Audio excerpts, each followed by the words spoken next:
Sí, pues porque de plano.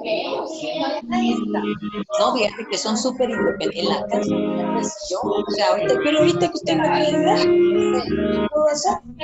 Entonces, basta que me demuestren la acción porque les digo a ellos. Y ellos. De los nuevos plátanos Natuchips viene del campo. Desde que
Bueno, luego de la breve pausa, creo que podemos continuar con este otro tema.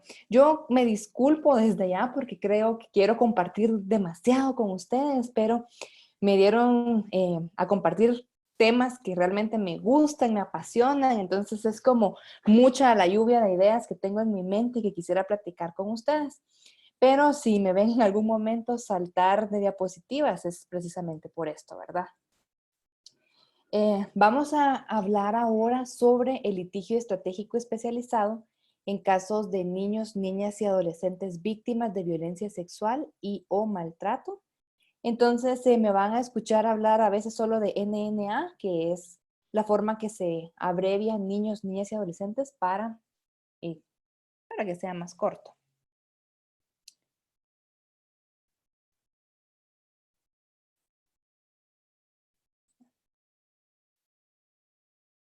Muy bien.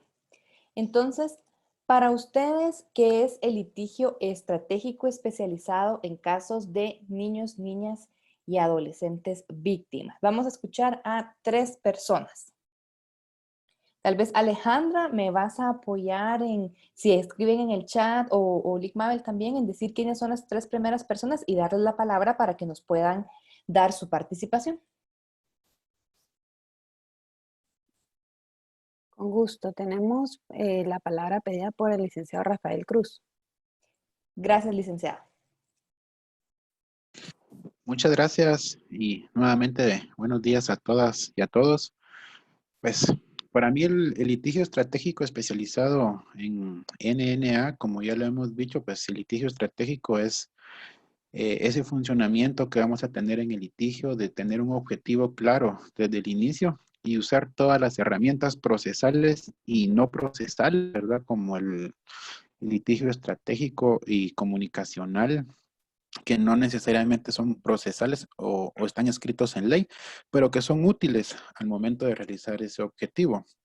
En el caso del litigio estratégico, en casos de NNA, pues tenemos también como institución, pienso yo, de tener ese principio como piedra angular o fundamental, que es el interés superior del niño para todo el proceso, para sus declaraciones, para audiencias, para las solicitudes, para y necesariamente para la reparación digna.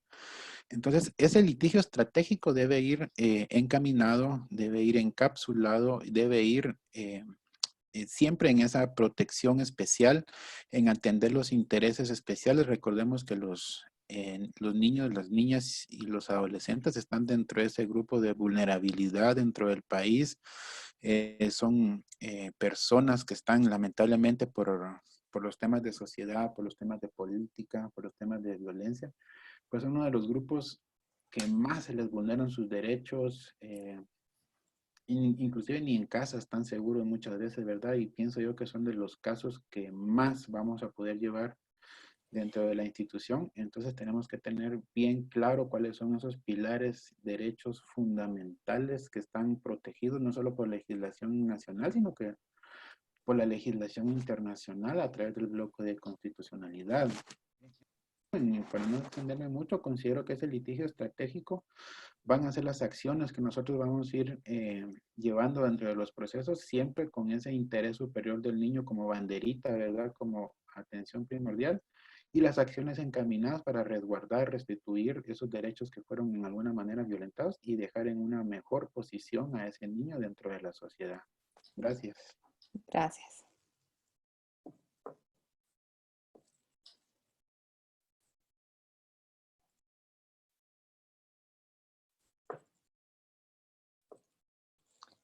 ¿Quién es la siguiente persona que va a participar?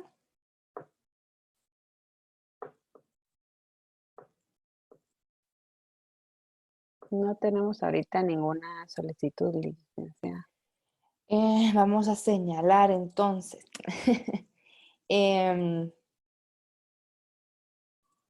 Alguien que no haya participado. Licenciado Alan Muñoz.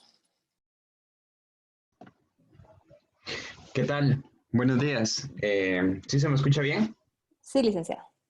Muy bien. Yo considero que el litigio estratégico se debe, bueno, en casos especializados de adolescentes víctimas, NNA, como acordamos, es que tiene que abreviar.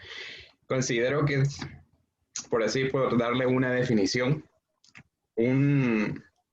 una serie de pasos ordenados que se tienen que llevar a cabo a la hora de la defensa de los intereses de las personas, estas personas vulnerables, pero que tiene que ser enfocado al interés superior del niño, que tiene que ser enfocado a una materia de derecho específica, porque como bien lo sabemos, las personas que nos dedicamos en mayor o menor medida a la cuestión del litigio, durante nuestra carrera. Entonces sabemos perfectamente que los procesos que se llevan en los juzgados de penales de niñez y adolescencia no son los mismos que se llevan en los juzgados, por así decir, de orden común, de los delitos que se establecen para las personas mayores de 18 años. Entonces yo creo que este litigio estratégico tiene que ir enfocado a la protección de ese interés superior del niño y también velando porque se cumplan con todas las garantías, tanto constitucionales, procesales y de derechos humanos que puede tener esa persona y que pueden ayudarle también para que se diligencie de forma correcta su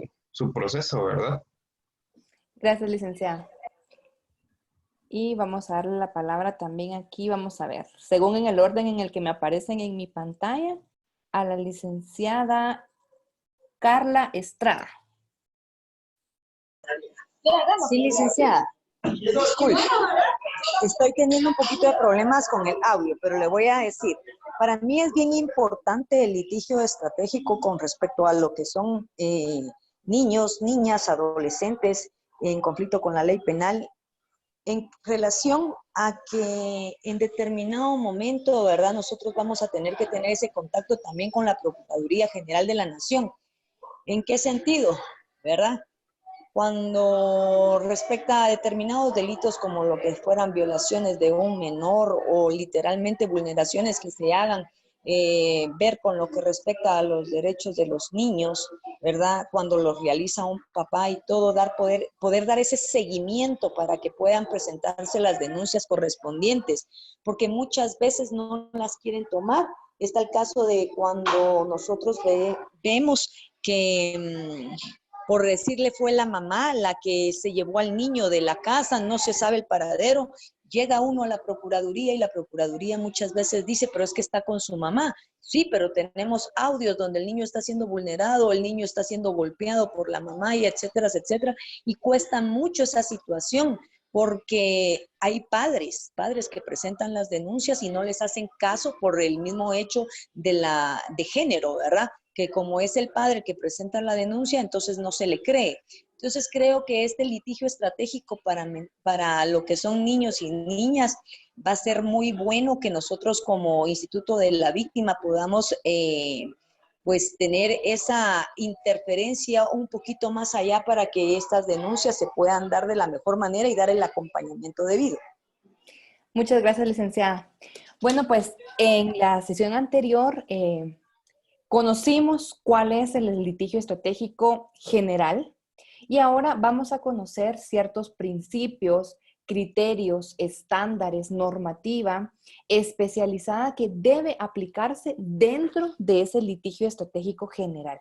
No vamos a repetir otra vez los pasos que deben seguir en el proceso penal en este tipo de delitos en contra de niños, niñas y adolescentes, sino que es la especialidad que debe aplicarse al litigio estratégico del Instituto de la Víctima. Entonces, podemos decir que el litigio estratégico especializado en violencia contra la niñez y adolescencia reconoce a los NNA como sujetos de derechos a quienes les corresponden los mismos derechos que a las personas adultas, más aquellos que les son inherentes por su condición de NNA. Asimismo, este litigio estratégico tiene como su pilar la doctrina de protección integral, la cual contempla principios y derechos específicos aplicables a la niñez y adolescencia. Niños, niñas y adolescentes. Creo que esto todos lo sabemos, pero no está de más recordarlo. Para la Convención sobre los Derechos del Niño, se va a entender como niño, niña o adolescente a toda persona menor de 18 años de edad. Para la legislación interna, que es la Ley de Protección Integral de la Niñez y Adolescencia, la ley hace una clasificación y dice, para los efectos de esta ley, se considera niño o niña a toda persona desde su concepción hasta que cumple 13 años de edad y adolescente a toda aquella desde los 13 hasta que cumple 18 años de edad. A mí me parece muy importante esta diferenciación que realiza nuestra normativa. Incluso siento que va más avanzada que la definición general de la Convención. ¿Y por qué pienso esto? Porque es muy importante cuando se habla de niños, niñas y adolescentes, tomar en cuenta el desarrollo de ellos, tomar en cuenta la etapa evolutiva del desarrollo en la que se encuentran. Y la neurociencia ha pues avanzado en los estudios de los niños, niñas y adolescentes, del desarrollo de ellos, de las características que presentan en cada etapa evolutiva del desarrollo. Y si tienen la oportunidad o pueden profundizar en estos temas, es muy importante que lo hagan. Y entre estos estudios, pues se ha definido que los primeros años de vida son fundamentales para el desarrollo adecuado de un niño, niña o adolescente. En los primeros 3 años se van fijando las bases madurativas y algunos otros elementos que son muy importantes. Dependiendo del autor, se va a variar las etapas del desarrollo, pero generalmente podemos ver que existe una primera, segunda, tercera infancia y una adolescencia. ¿Pero por qué es tan importante esto? Porque existen diferencias en cada una de estas etapas del desarrollo. Diferencias que se marcan en el desarrollo físico, en el desarrollo cognitivo y en el desarrollo psicosocial. Para los que tienen hijos o hijas, ustedes sabrán que en cada etapa van viendo distintos desarrollos, ¿verdad?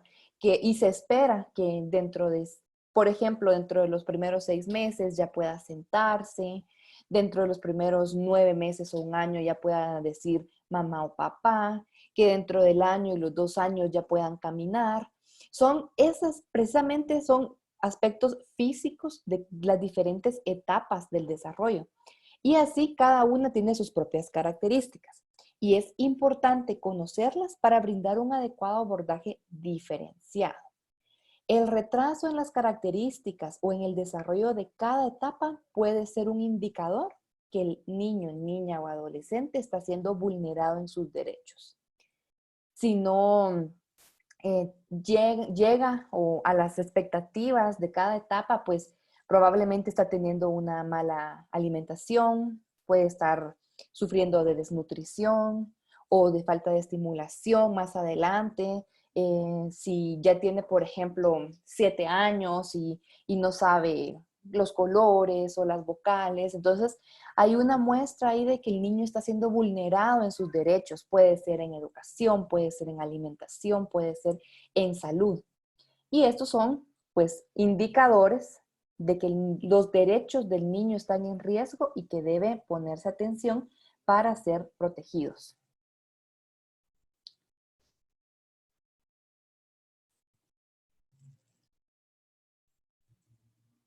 Si quieres, saltemos esa, Gaby, por el tiempo. Muy bien. Entonces, vámonos a los antecedentes de la protección de los derechos de los niños, niñas y adolescentes. Como bien lo dijo el licenciado que dio su participación anteriormente, son uno de los grupos que han sido más vulnerados a lo largo de la historia.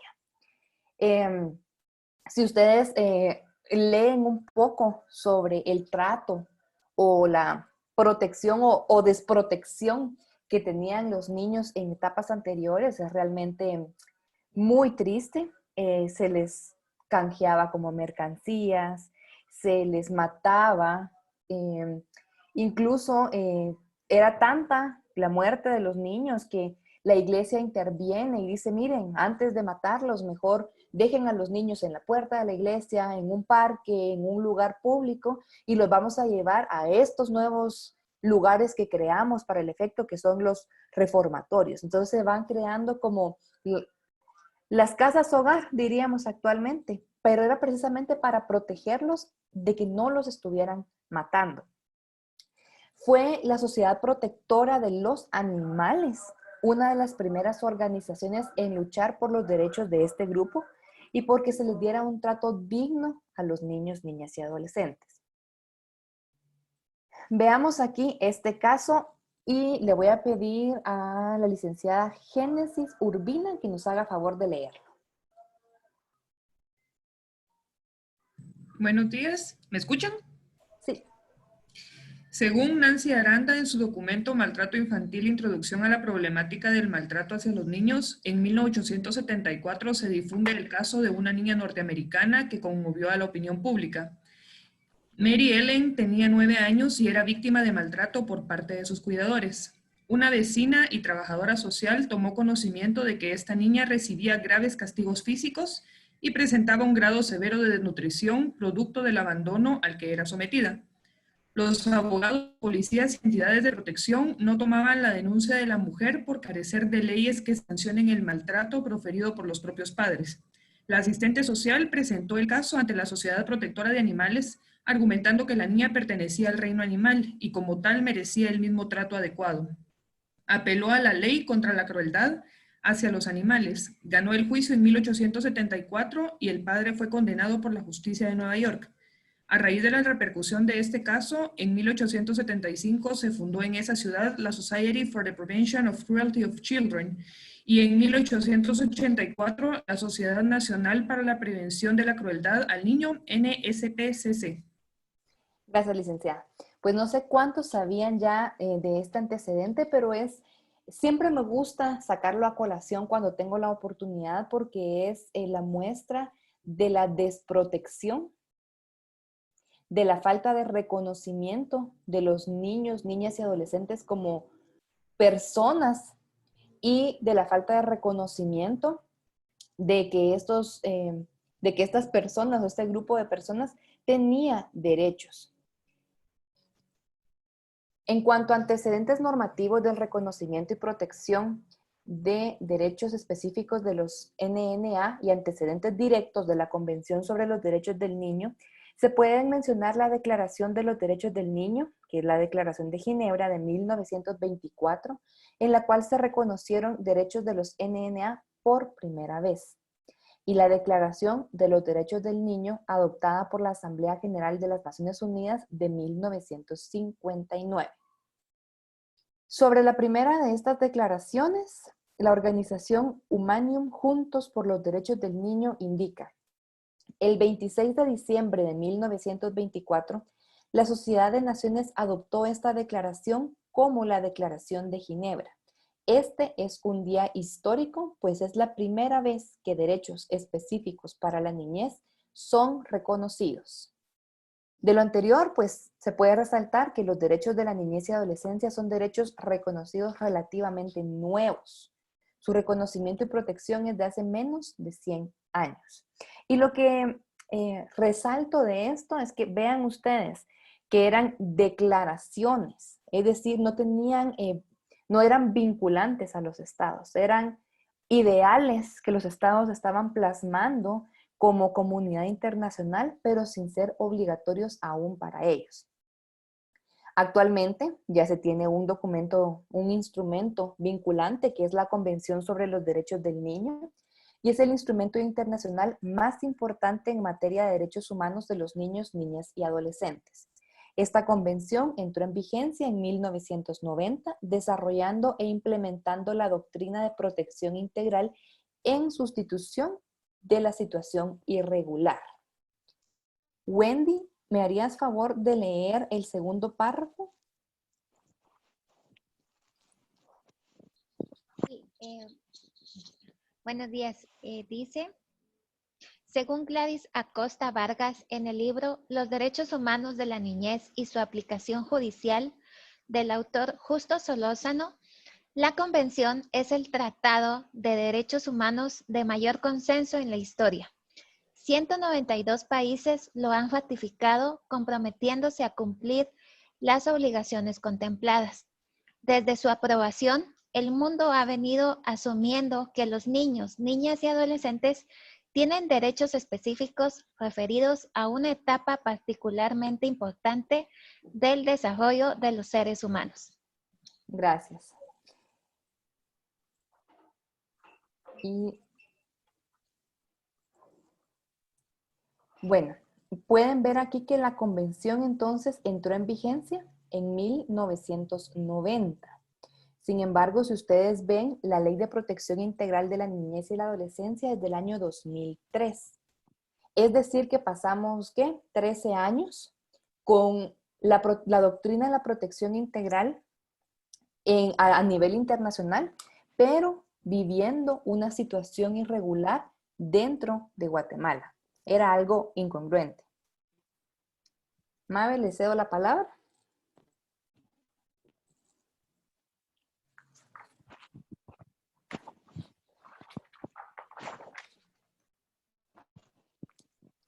Licenciada Mabel, tiene cerrado su audio. Perdón, se me fue el audio.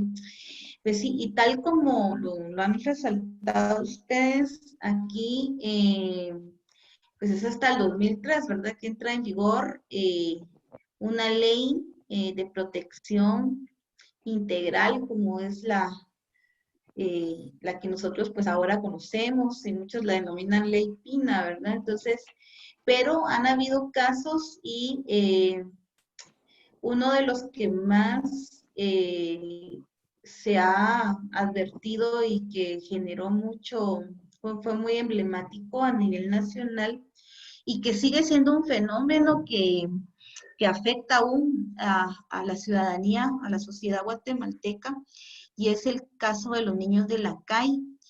Pero sistemáticamente pues se advirtió que en determinados momentos pues habían ejecuciones extrajudiciales en contra de niños que vivían en esta situación y pues finalmente esto se conoció ante la Corte Interamericana y finalmente pues en noviembre de 1999 se dictó una sentencia condenatoria.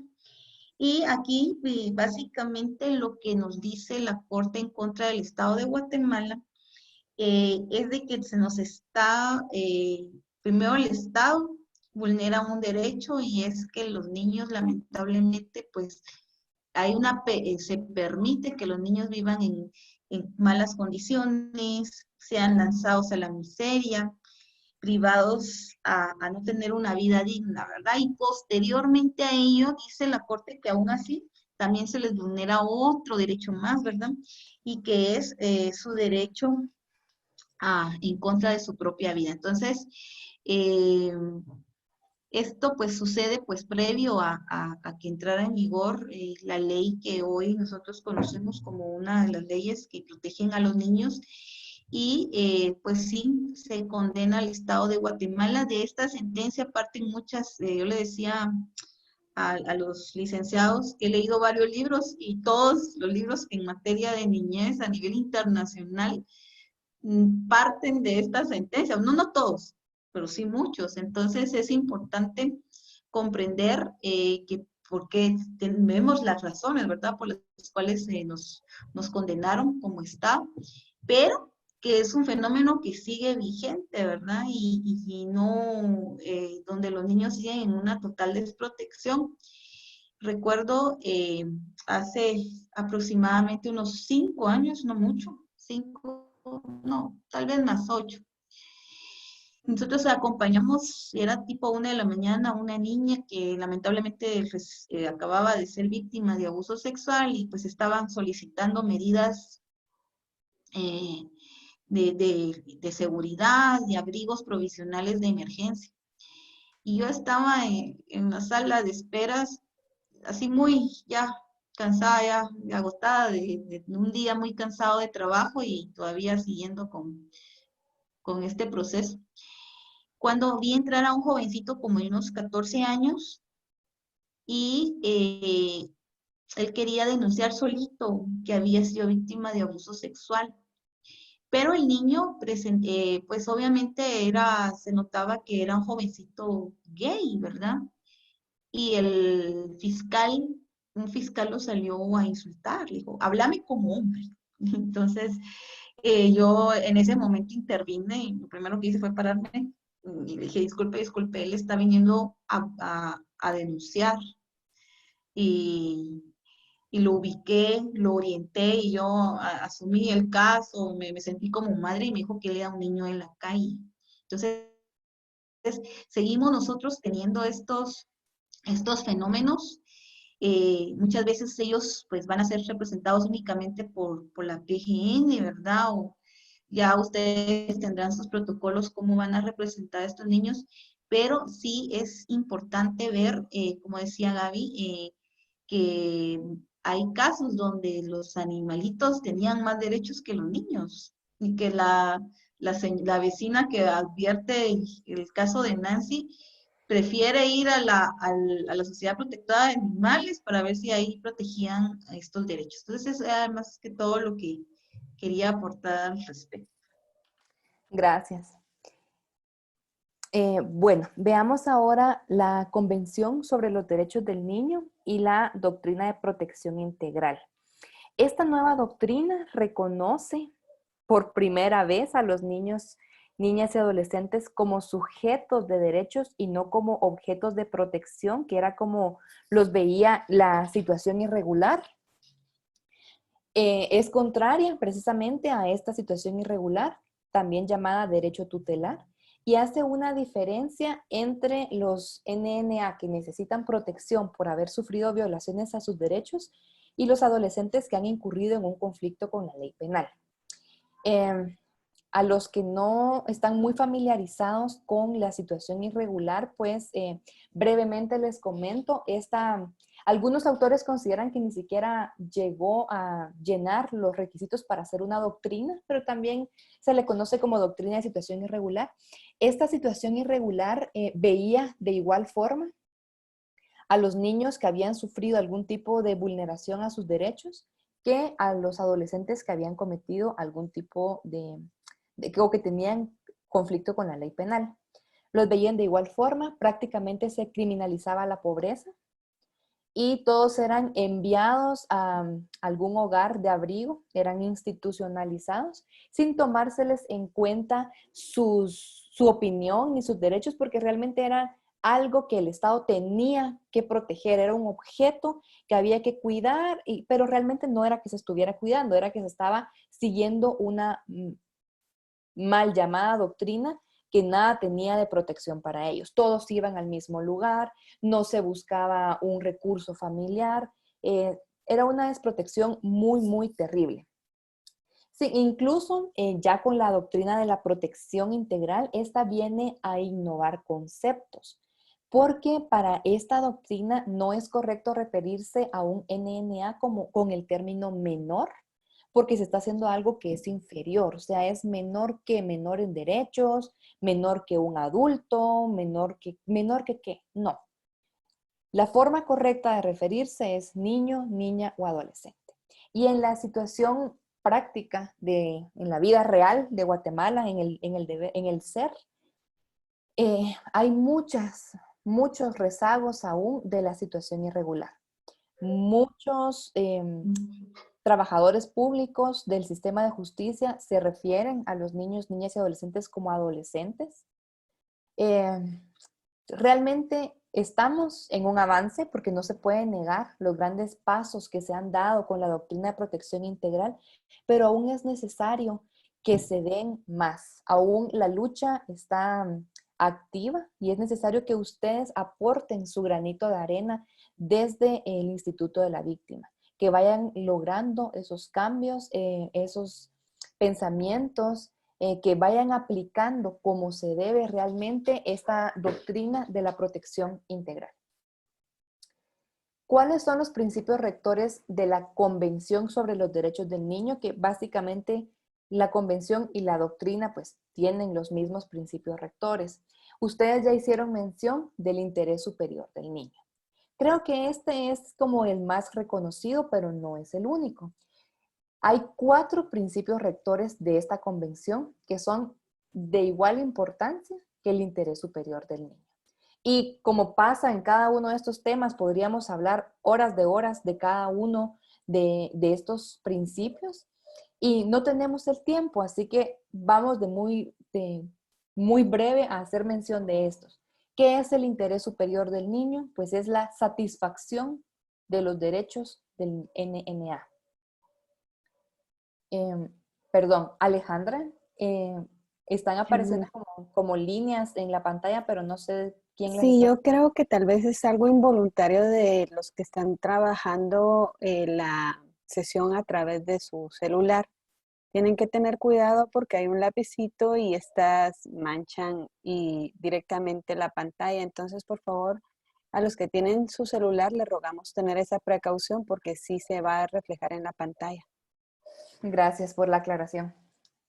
Muy bien, interés superior del niño, satisfacción de los derechos, buscar el mayor bienestar para los niños en toda decisión que sea tomada, en todo proceso tanto administrativo como judicial. El derecho de opinión o participación va muy de la mano con el principio de autonomía progresiva. ¿Qué es esto? Pues el derecho de opinión es que el niño, como sujeto de derechos que es, pueda expresar su opinión. No está limitado a que tenga cierta edad o llene ciertos requisitos. No, todos pueden expresar su opinión, todos pueden participar. Y aquí es donde se interrelaciona con el principio de autonomía progresiva. Todos pueden hacerlo de conformidad con su edad y madurez. Y el derecho de opinión no es solo escucharlos, es tomar en cuenta la opinión del niño al momento de resolver, al momento de tomar una decisión que afecte de forma directa o indirecta los intereses, los derechos, la vida integral del niño, niño o adolescente. Derecho a la vida y desarrollo. Fundamental, sin la vida no se pueden exigir el cumplimiento de los demás derechos. Y su desarrollo, ya lo mencionamos anteriormente, las distintas etapas tienen derecho a que se respeten cada una de las etapas. Anteriormente se veía al niño o niña o adolescente como un adulto pequeño, con las mismas cargas y las mismas responsabilidades que los adultos. Y esto no es así. Son personas en desarrollo, personas completas en desarrollo, en diferente etapa evolutiva, por supuesto, y etapas que son de suma importancia para el futuro de la vida de los niños y niñas. Entonces, como les digo, cada uno de estos son de igual importancia. Y el derecho o el principio de no discriminación, que tiene que darse la igualdad. Tener los mismos derechos, tener el mismo acceso a los derechos, que no sean discriminados de ninguna forma por razón de género, como orientación sexual, como el ejemplo que mencionaba Mabel anteriormente, edad. Todo esto, pues, no se puede permitir. ¿Qué otros principios importantes tiene la doctrina de protección integral? Tal vez no son rectores, pero son muy, muy importantes. Y tenemos aquí la protección integral, que es el respeto de todos los derechos de los NNA. Y vamos a pedirle a la licenciada Carla Machorro que nos lea qué es la protección integral para la Corte Interamericana de Derechos Humanos.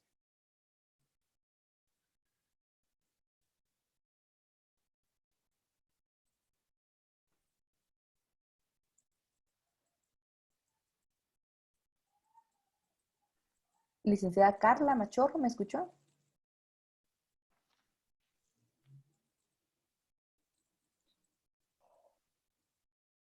Bueno, vamos a pedirle al licenciado Jimmy Cepeda.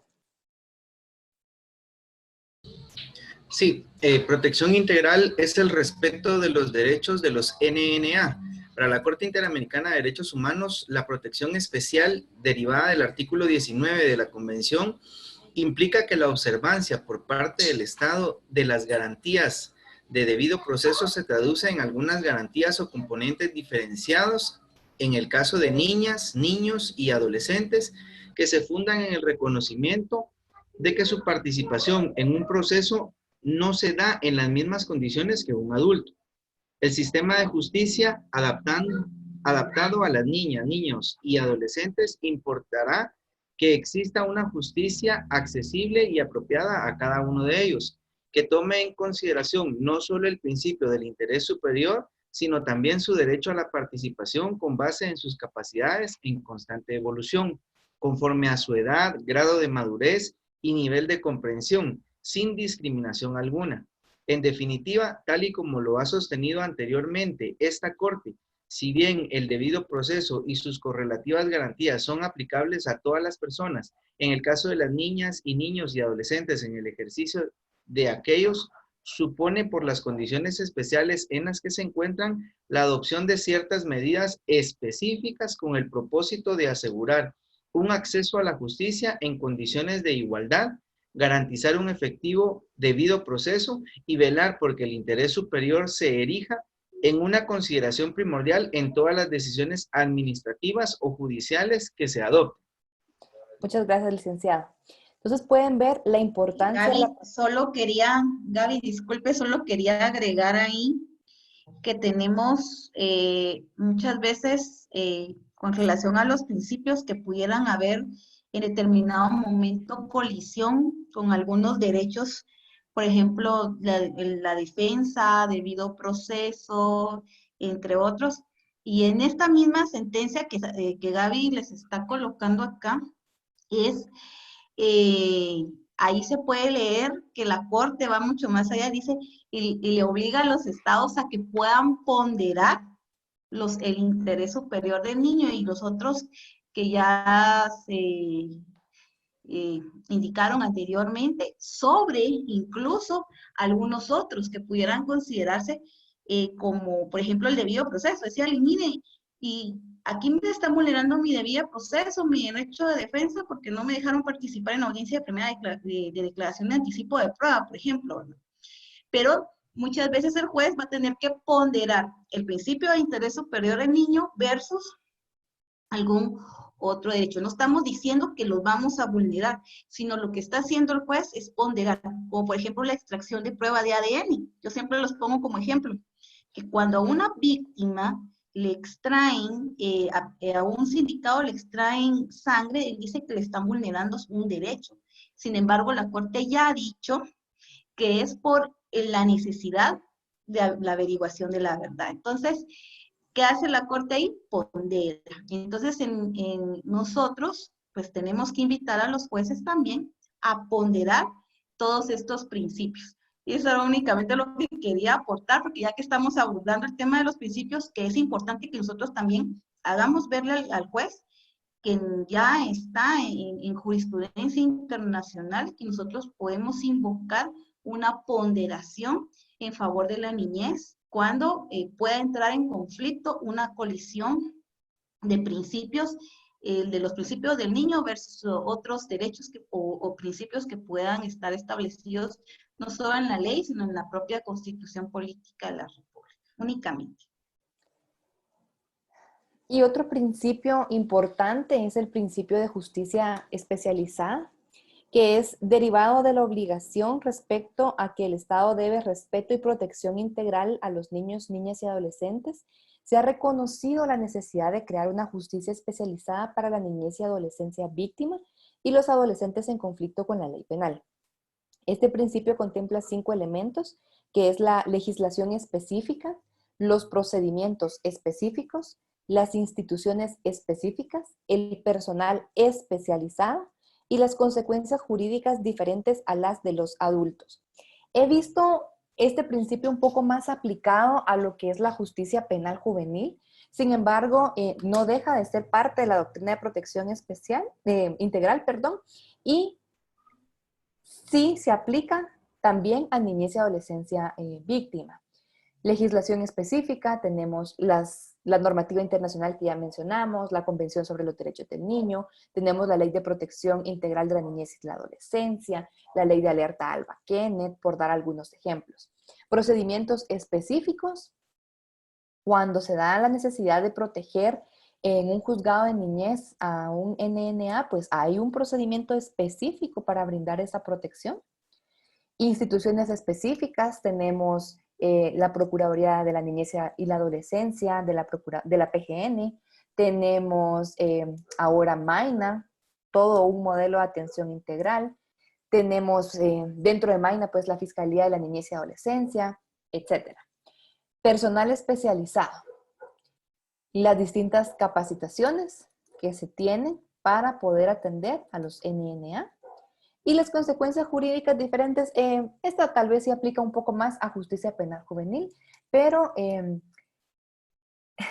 va aquí un poco a romper lo que la sociedad espera. Muchas veces cuando un adolescente entra en conflicto con la ley penal, pues se espera, ¿verdad?, que sea condenado de por vida, que se apliquen las mismas penas rígidas que un adulto. Y no, esto no es así. Son personas en desarrollo, están en una etapa de desarrollo evolutiva. No se les puede pedir que actúen como lo haría un adulto. No pueden tener las mismas consecuencias jurídicas que un adulto. Bueno, acá vamos a entrar al abordaje diferenciado. Esto es muy importante y sobre todo para ustedes como abogados del Instituto de la Víctima tienen que brindar esa atención diferenciada y especializada. Ese abordaje diferenciado a los casos de NNA. Y estos casos pues no pueden ser abordados como los de las personas adultas y no pueden ser abordados de forma general entre sí solo porque es una persona menor de 18 años. Aquí entra nuevamente lo que ya mencioné al inicio, que es la etapa de desarrollo. Tiene que tomarse en cuenta si está en una etapa, en una primera infancia, qué se puede esperar de ese niño, si es un adolescente, cuáles son las características, qué debería demostrar y no mostrar. Tienen que hacer una diferenciación que atienda al caso concreto. El análisis que se realiza en cada caso es único y específico para ese caso. Incluso la Corte Interamericana de Derechos Humanos ha comenzado a realizar los análisis de casos de NNA con enfoque interseccional, tomando en cuenta el género y edad de la víctima. Y es que el enfoque interseccional yo lo veo como un eje transversal en el análisis de cualquier caso que se haga. Tomarse en cuenta, por ejemplo, si es una mujer la víctima, no solo que es mujer, tomarse en cuenta de dónde viene, quién es migrante interna, es migrante internacional, cuál ha sido su educación, cuál ha sido su crianza, tomarse en cuenta la integralidad de la persona en el análisis de los casos. Es por ello que al hablar de abordaje diferenciado para casos de NNA es necesario contar con un equipo multidisciplinario especializado y tener condiciones mínimas de infraestructura adecuada para crear un ambiente apropiado para los niños, niñas y adolescentes. No se da en todas las instituciones. Este es un ideal que esperamos que en un futuro no muy lejano el Estado realmente invierta en la niñez y pueda proveer este tipo de herramientas. Y les doy un ejemplo. Los jueces de paz son muchas veces los primeros que conocen, que tienen que conocer a prevención de los casos de violaciones a los derechos de los niños, niñas y adolescentes. Y los jueces de paz no cuentan con un equipo multidisciplinario y muchas veces no cuentan con un ambiente apropiado. Ellos realizan grandes esfuerzos para poder brindar este abordaje diferenciado, pero necesitan de recursos, necesitan de herramientas para poder lograr un abordaje diferenciado real. El abordaje diferenciado implica pues empatía hacia los NNA. La licenciada Mabel el día de ayer nos decía en uno de los ejemplos que daba es llegar al nivel en el que está el niño y comprender qué es lo que vivió, cómo lo sintió, qué es la dimensión en la que le afectó. Reconocer también que como personas tienen los mismos derechos que los adultos y como NNA tienen derechos específicos que conllevan una protección especial a sus derechos por parte del Estado, la familia y la sociedad. Aquí hay una trilogía de obligados en respetar y proteger estos derechos. No solo es el Estado, no solo es la familia, sino también es toda la sociedad, la comunidad que está alrededor del NNA.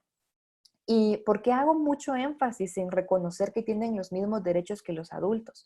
Porque como les indiqué al inicio, aún existen muchos rezagos de la situación irregular. Y el ejemplo que Mabel daba sobre este niño que intentó poner una denuncia por él solo es muchas veces uno de esos rezagos. Se le reconoce en la doctrina el derecho de opinión, los mismos derechos que un adulto. Entonces, ¿por qué no puede presentar una denuncia por sí mismo? ¿Por qué necesita contar con un adulto que la interponga en su nombre? Si se le está violentando el derecho al nombre, ¿puede ir este niño o niña a RENAP y solicitar su inscripción por sí mismo? Creo que no. Y ahí vemos los rezagos que todavía estamos viviendo de la situación irregular. En la doctrina se oye muy bien decir, los niños tienen los mismos derechos que los adultos, pero en la práctica tienen limitados el ejercicio de estos derechos. Y esos son los retos que tenemos que ir quebrando, que tenemos que ir disolviendo en nuestro actuar. El abordaje diferenciado es aplicable a los procesos de niñez y adolescencia, o sea, vulneración de derechos y víctimas de delitos y de adolescentes en conflicto con la ley penal. No puedo, aunque no sea un tema sobre justicia penal juvenil, no puedo dejar de mencionar a los adolescentes en conflicto con la ley penal porque son las dos grandes ramas que regula, que protege la doctrina de protección integral. Dentro del abordaje diferenciado se requiere aplicar los principios de la doctrina de protección integral para que los NNA que deban pasar por un proceso judicial sean reconocidos como sujetos de derechos. Se les reconozca y permita ejercer el derecho de opinión y participación conforme a su edad y madurez y se les informe de sus derechos y que estos sean protegidos integralmente y que todas las decisiones sean tomadas aplicando el interés superior del niño. En la práctica, ¿cómo se da el abordaje diferenciado? pues se da a través de reconocer sus derechos, tomar en cuenta su edad y etapa de desarrollo, no revictimizándolos, no entrevistándolos más veces de las necesarias. El ideal es llegar a una sola entrevista. Actualmente, pues, creo que todavía no llegamos al ideal, pero se han reducido las entrevistas, al menos en el departamento de Guatemala, las entrevistas que se hacen a los NNA víctimas se han reducido en gran medida gracias a Maina. El uso de herramientas para la toma de declaración, que ya se ha mencionado, cámara Gesell, circuito cerrado, no enfrentarlos con sus agresores, respetar su decisión de colaborar o no en los peritajes que involucren su participación. Por ejemplo, veremos más adelante el estándar internacional en cuanto al peritaje ginecológico que se realiza en casos de violencia sexual. Muy bien, ya anteriormente habían mencionado las personas que han participado la debida diligencia. Y sí, la debida diligencia tiene muchos años de existir, pero también ahora se ha desarrollado por la Corte Interamericana un nuevo estándar, relativamente nuevo estándar, que es la debida diligencia reforzada, dentro del cual se incluyen elementos de justicia especializada y de abordaje diferenciado. Y le voy a pedir a la licenciada Catherine Milian que nos pueda leer este estándar. Dice, la Corte Interamericana ha desarrollado el estándar de debida diligencia reforzada, dentro del cual se incluyen elementos de justicia especializada y de abordaje diferenciado. La debida diligencia reforzada implica la adopción de medidas especiales y el desarrollo de un proceso adaptado a las niñas, niños y adolescentes con miras a evitar su revictimación, por lo cual deberá incluir al menos los siguientes criterios: el derecho a la información relativa al procedimiento, así como los servicios de asistencia jurídica, de salud y demás medidas de protección disponibles.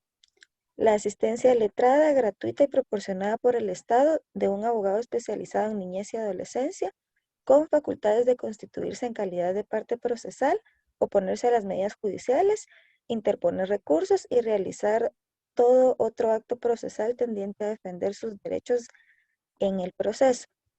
El derecho a ser oído con las debidas garantías y dentro de un plazo razonable que conlleva un criterio reforzable de celeridad.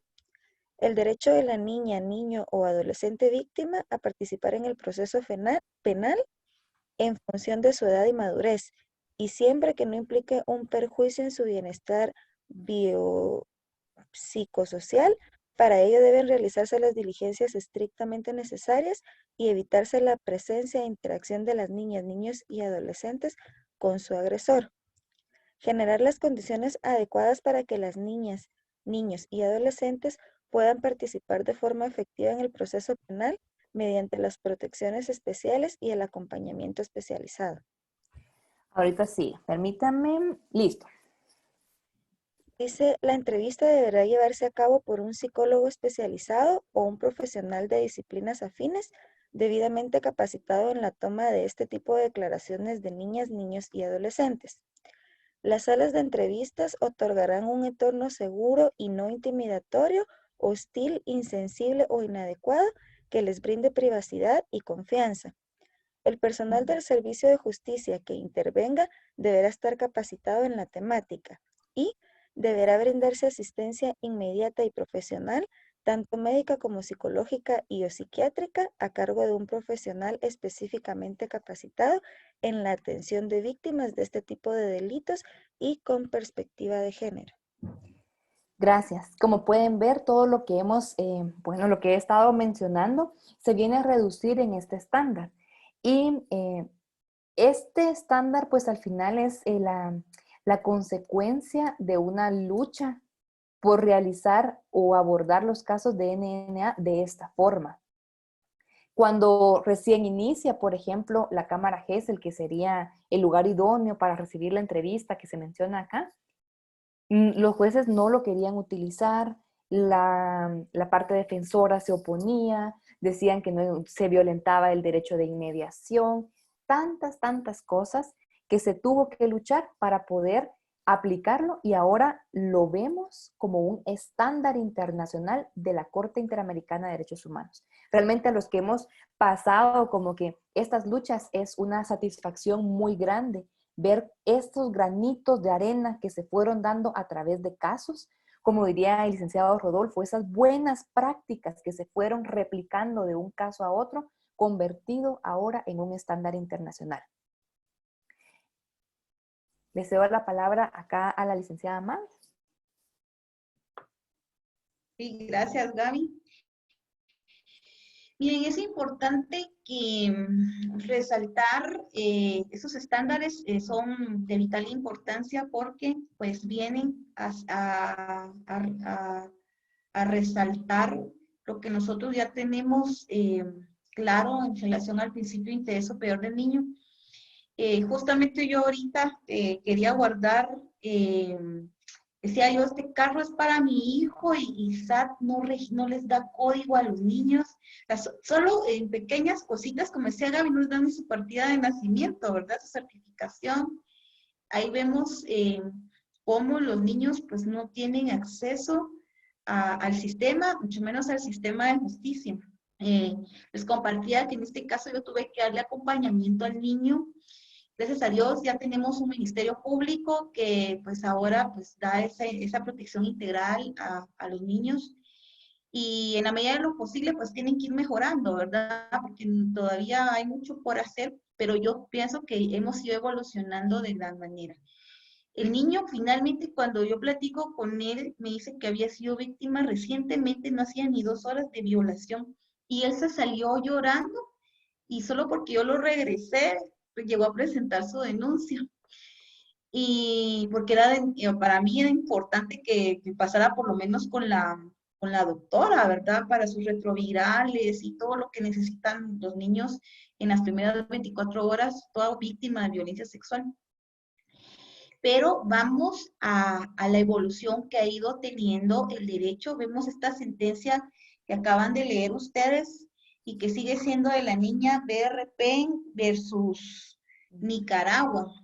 Un caso que realmente es muy triste, pero que es muy similar a todos nuestros casos. Y tal vez hay casos que nosotros tenemos que han sido más dramáticos todavía, ¿verdad?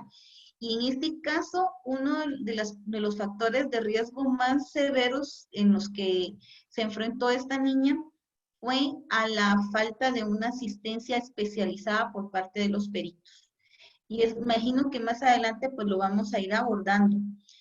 Si ustedes se dan cuenta cómo ha ido evolucionando esta sentencia alrededor de todas las clases que hemos ido dando, porque yo al principio les decía que se habían vulnerado su integridad personal, su vida privada, su dignidad y su autonomía. Entonces hoy viene ya Gaby y resalta la relación a su autonomía.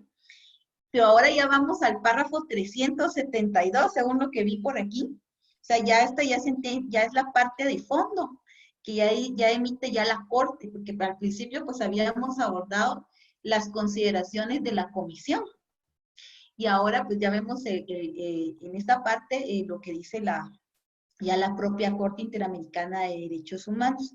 Y que pues se relaciona mucho con esta opinión consultiva, en la cual pues tuvo participación la Comisión Interamericana de Derechos Humanos y en la cual pues se resalta que el trato diferenciado no es de que tengamos un trato mejor para los niños que para un adulto, sino que nosotros tenemos que partir de la idea de que a un niño se le tiene que dar un trato diferenciado porque, como lo decíamos el día de ayer, un niño de 4 años no va a declarar de la misma manera que una niña de 18, que una niña de 14, bueno, ya de 18 pues ya no se les considera niños, ¿verdad? Adolescentes, que una jovencita de 13 años, que un niño de 12, una niña de 8.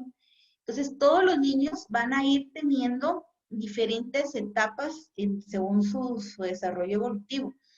Incluso la etapa más difícil, y yo en mi experiencia, a mi juicio, en mi experiencia, es la etapa entre 12 y 15 años de edad para declarar, porque el niño ya empieza a tener conciencia de lo que es la vergüenza, conceptos muy importantes que muchas veces a nosotros se nos escapan. Ellos ya empiezan a tener conciencia de qué es la sexualidad, empiezan a tener conciencia de lo que es el temor, de lo que es la protección. Muchos niños no declaran porque quieren proteger a su mamá, a su papá, quieren proteger a su familia. Entonces, para mí, una de las etapas más difíciles, y como decía Gaby, una jovencita adolescente tuvo que pasar un año en terapia para poder brindar su declaración. Entonces, es ahí donde nosotros tenemos que ir aplicando estos principios y resaltarles de que según esta misma sentencia y que constituye un estándar también internacional, podemos ponderar los principios de los niños, porque no los podemos obligar. Muchas veces el juzgado dice, hoy tengo un espacio, pero decía, mire, usted tiene un espacio, pero son las 10 de la noche, van los juzgados de turno. O sea, ¿cómo voy a traer a declarar a una niña a las 10 de la noche, verdad? Sí, pues es el único espacio que yo tengo. Entonces, muchas veces es ahí donde a nosotros nos toca ser la voz de los más débiles, porque como decía una licenciada, un aporte aquí que muchas veces se ve nula, el acceso a la justicia en cuanto a los niños. Yo miro el caso de mi propio hijo, decir, de que si yo no estoy pendiente de lo más mínimo detalles de su vida, se golpea, le pasa de todo. Entonces, cuando son los propios padres los que vulneran a los niños, y ahí había una aportación de una licenciada con relación al tema de una mamá que quería tirar a su bebé en un basurero, ¿verdad? Y que la jueza aún así se lo dejó a la mamá. Obviamente no conocemos el caso, no podríamos saber cuál fue la justificación y la motivación de la jueza para arribar a esa decisión, pero lo más seguro es que se dejó que la niña se quedara con la mamá, tal vez por la alimentación, porque un lactante no se puede separar de la mamá de una forma tan solo así, ¿verdad? Entonces, habría que leer la motivación de la jueza para poderle dar respuesta, ¿verdad, licenciada?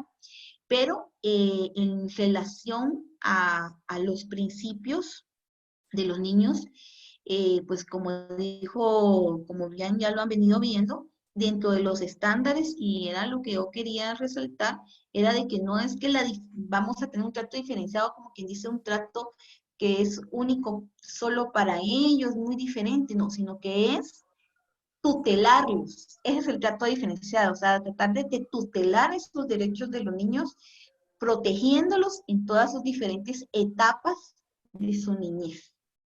¿Verdad? Tenemos la mano pedida por el licenciado Edmundo Guerrero y por la licenciada Stephanie Monroy. El licenciado Guerrero pidió primero la palabra. Muy bien, licenciado Guerrero, por favor.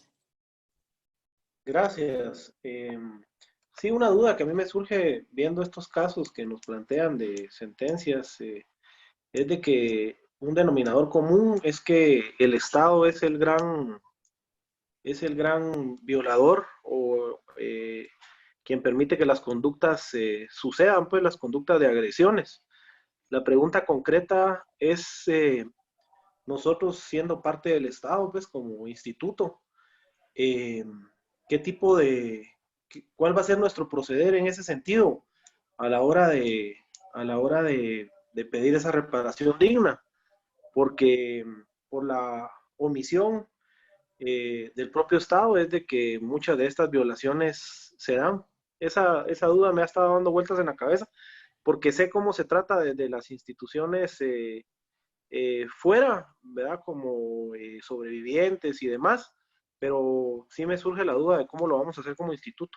Gracias.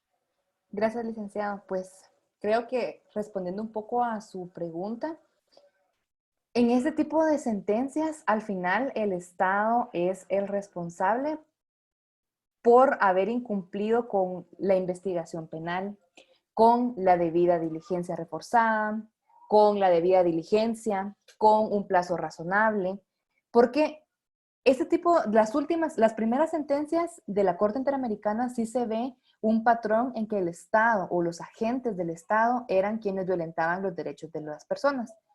Ya con la evolución de las sentencias de la Corte, quienes han violentado en un inicio los derechos de las personas son otras personas. Y se condena al Estado por la inacción de este en el incumplimiento de estos estándares que acabo de mencionar, la debida diligencia, el plazo, etc.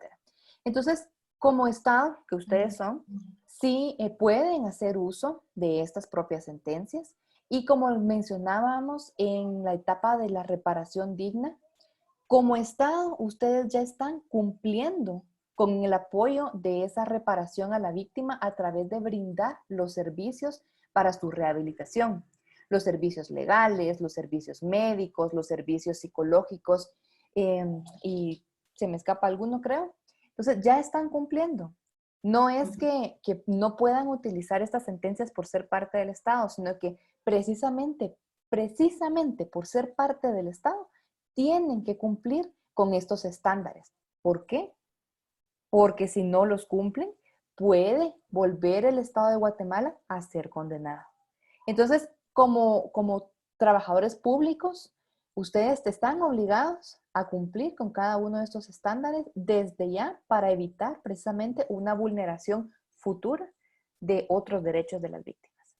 No sé si alguien más, Lic Mabel o Lic Rodolfo, quieren dar alguna aportación extra respondiendo a esta pregunta del licenciado.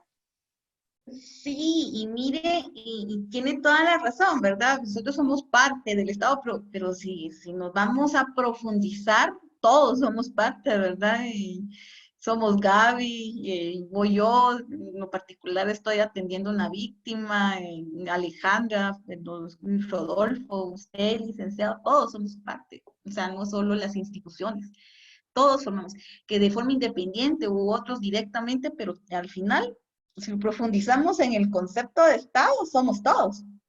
Entonces, y sí tenemos que ver los estándares y precisamente si usted va a la sentencia Belis Franco versus Guatemala, eso es parte, o sea, lo que estamos haciendo nosotros aquí, ese interés que tienen los directores del instituto, de capacitarlos constantemente, ese interés que tiene UNICAP de capacitar a sus fiscales, ese interés que tiene la Corte Suprema, el Consejo de la Carrera Judicial, de estar capacitando a los jueces, es parte de cumplir con esa sentencia que se impuso, porque dice que constantemente funcionarios y empleados tienen públicos y todo el personal que trabaje con niños y mujeres víctimas tienen que estar en constante capacitación, en constante formación para no incurrir nuevamente en errores, ¿verdad? En los que nosotros mismos hayamos podido llegar, ¿verdad? Miren, yo les digo, yo en el inicio, cuando yo empecé a conocer este sistema de protección a la víctima, y agradezco a Dios porque pues, se fueron en instituciones que me ayudaron mucho, aprendimos, ¿verdad? A ir viendo, a respetar los derechos de las víctimas.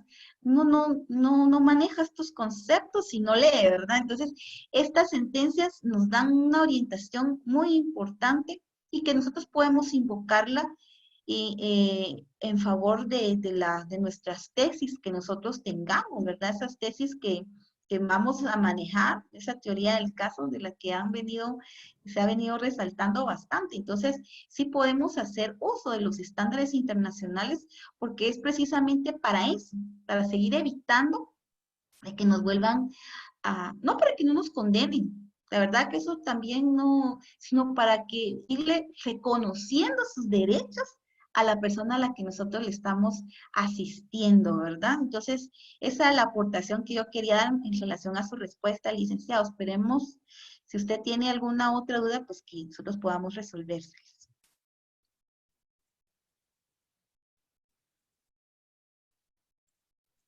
Y pues la otra licenciada, Gaby. Sí, el licenciado Iván Donado también había solicitado la palabra. Muy bien. Sí, gracias, buenos días. Quería comentar dos casos específicos en los que yo tuve acceso, en los que estuve.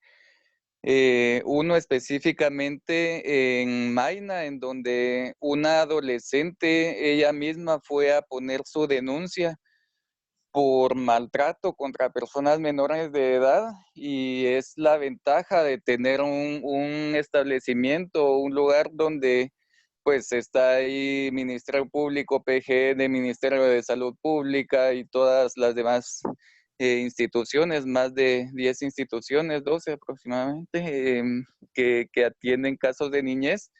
Ella llegó sola y pues efectivamente se le pudo atender, y fue la Procuradora General de la Nación quien la representó en este caso, por poseer las facultades que le otorga la Ley de Protección Integral de la Niñez y Adolescencia, y pudo de esa forma pues solventar su situación. Ya después ya llegó la mamá también, pero en el momento pues sí se pudo ella poner su denuncia y encontrar ese apoyo que buscaba en ese momento. Un segundo caso, en cuanto a lo que se ha hablado del derecho de opinión tan importante de los niños, niñas y adolescentes, que tanto hace referencia a la Convención sobre los Derechos del Niño. Estuve en un caso en donde también por maltrato contra personas menores de edad, estábamos en la audiencia de conocimiento de cargos, la adolescente solicitó estar presente en la audiencia y pues se le dio la oportunidad de estar ahí.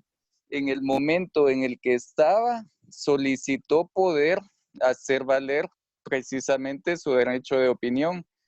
Sin embargo, cuando estaba contando lo que había sucedido, que precisamente pues había sido el papá y la mamá los que estaban como sindicados,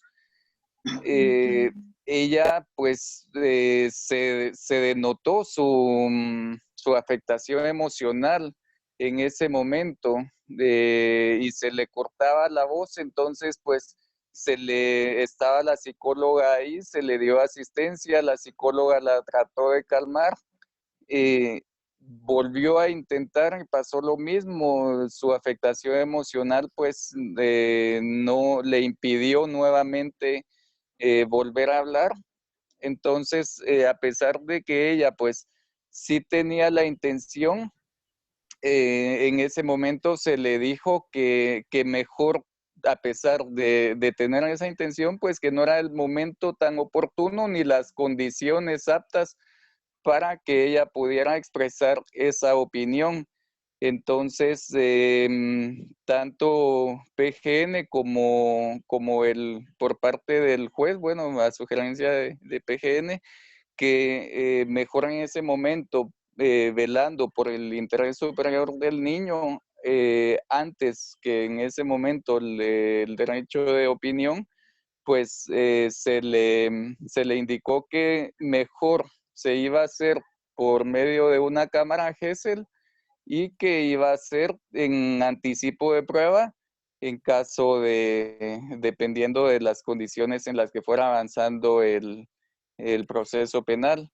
Entonces, compartir esa situación en la que pues el derecho de opinión sí se intentó hacer valer, pero se pausó y se indicó que iba a ser en una oportunidad con las condiciones más específicas. También si pudiera indicársenos si se presenta una situación así, pues que es lo más apropiado de hacer. Gracias, licenciada. ¿Había alguien más que tenía la mano levantada, Alejandra? Sí, estaba la licenciada, ahorita te digo el nombre, la licenciada Stephanie Monroy, pero ella compartió su aporte por vía chat y Mabel le dio respuesta. Ah, muy bien. Entonces, vamos a ir avanzando nuevamente, ya nos queda solo media hora y hay puntos muy importantes que tocar. Entonces, comienzo a avanzar en las diapositivas. Delitos cometidos en contra de niñez y adolescencia. Hay muchos, Pueden ser víctimas de todo, pero los vamos a agrupar en maltrato, violencia sexual y niñez desaparecida o sustraída. El maltrato es un concepto amplio y según la Organización Mundial de la Salud, el maltrato infantil se define como los abusos y la desatención de que son objeto los menores de 18 años e incluye todos los tipos de maltrato físico o psicológico, abuso sexual, desatención, negligencia y explotación comercial o de otro tipo que causen o puedan causar un daño a la salud, desarrollo o dignidad del niño o poner en peligro su supervivencia en el contexto de una relación de responsabilidad, confianza o poder.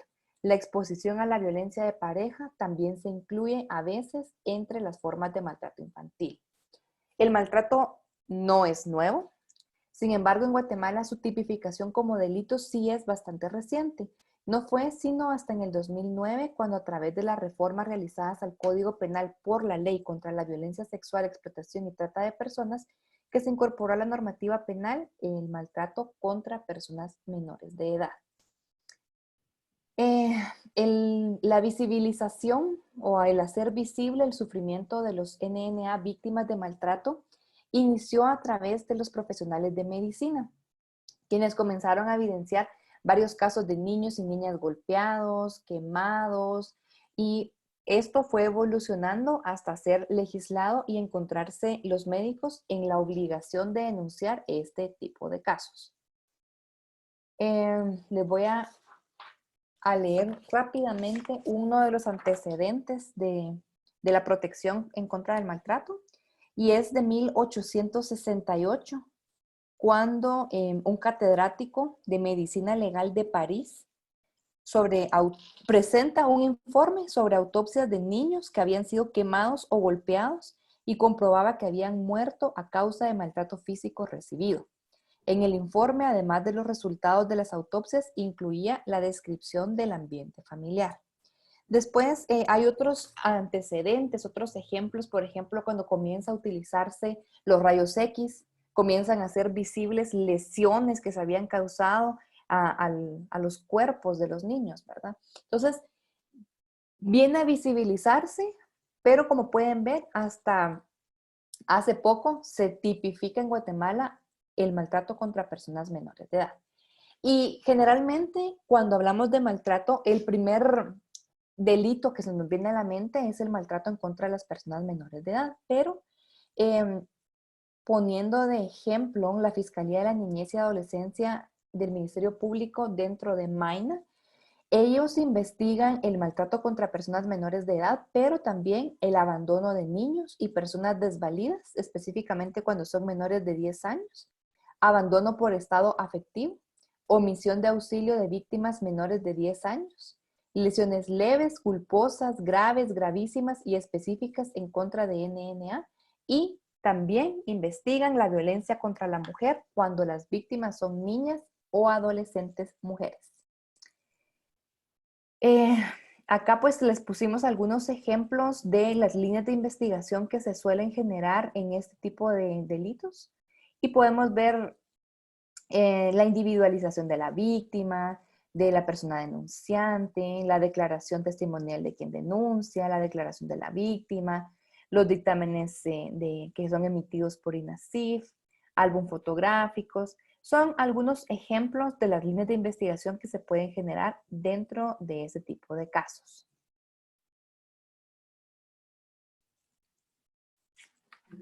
Muy bien. Miren qué interesante todos los, estaba aquí contestando a través de chat algunas preguntas, pero me llamó mucho la atención un caso muy particular de la licenciada que nos aborda el caso de la niña que quisieron dejar en un basurero y que la jueza aún así se la entregó a la mamá, ¿verdad? Como les dije, pues no mucho conocemos el proceso y es muy difícil opinar sobre un caso que no manejamos, pero la licenciada nos ha estado comentando y dando ahí algunos detalles alrededor de este y pues si es así como ocurrió, lamentablemente sí es un caso claro de impunidad, ¿verdad ustedes? Porque sí, al certificar lo conducente al MP, pues tenían esa obligación de investigar si la niña pues está en buenas condiciones, ¿verdad? Pero bien, miren, aquí tenemos un ejemplo de debida diligencia y debida diligencia reforzada, donde lamentablemente no se aplicó la debida diligencia reforzada. Y también es parte de la actuación del querellante y proponiendo en su momento procesal oportuno líneas de investigación también al Ministerio Público, ¿verdad? Porque nosotros como querellantes, y tal, así lo decía el licenciado Rodolfo, pues en determinado momento tenemos ciertos límites, a pesar de que, pues gracias a Dios, ¿verdad? Con estas reformas que han ido surgiendo, pues ya el querellante ha tenido una participación mucho más activa dentro del proceso penal. Antes, incluso de que existía el Código Procesal Penal con el que nosotros hoy trabajamos, que existía otro sistema, un sistema inquisitivo y no un sistema acusatorio o mixto, como dicen algunos. Incluso la víctima no tenía derecho ni siquiera de ir a pedir copias del expediente, o sea, ni siquiera podía consultarlo. Entonces, ha ido evolucionando. Falta mucho por hacer, porque yo soy de la idea de que la víctima no tendría, y coincido con Luis Rodolfo cuando lo ha manifestado, no tendría ni por qué tener que tener etapas para constituirse como querellante. Pero, en fin, ese es el proceso y nosotros tenemos que ajustarnos en la medida de lo posible. En este caso, y es un ejemplo de debida diligencia reforzada, aquí para tal y como ya se los describe Gaby, se advierte que la niña está sufriendo, o sea, se advierte un sufrimiento por parte de la familia en contra de la niña. Pero no fueron más allá y lo tipifican únicamente como maltrato contra personas menores de edad, cuando en realidad la niña estaba siendo víctima de violencia contra la mujer en su manifestación psicológica en el ámbito público. Madrita. Y la Corte señala el error aquí. Miren, ¿saben cuál es el error? Les dice, ustedes nunca aportaron una evaluación psicológica. Entonces era ahí donde podríamos haber ido más allá, porque si bien es cierto, sí le logramos establecer que la niña está siendo víctima. Y si lo encuadramos en un tipo penal y se le está haciendo justicia, se le está reconociendo sus derechos. Sin embargo, nos hace falta una prueba, como ya lo dijimos, la teoría del caso, ¿verdad? El elemento fáctico, el elemento probatorio, el elemento normativo. Aquí le hizo falta reforzar a la parte acusadora este elemento probatorio. Y eso es un pequeño ejemplo, porque pueden darse muchos más, ¿verdad? Entonces, es un pequeño ejemplo. También está a su disposición esta sentencia que se las entregarán en su momento a ustedes. Únicamente, Bueno, perdón la interrupción, solo quisiera mencionarles que nos acompaña en este momento la licenciada Lucía González, que es la secretaria del instituto.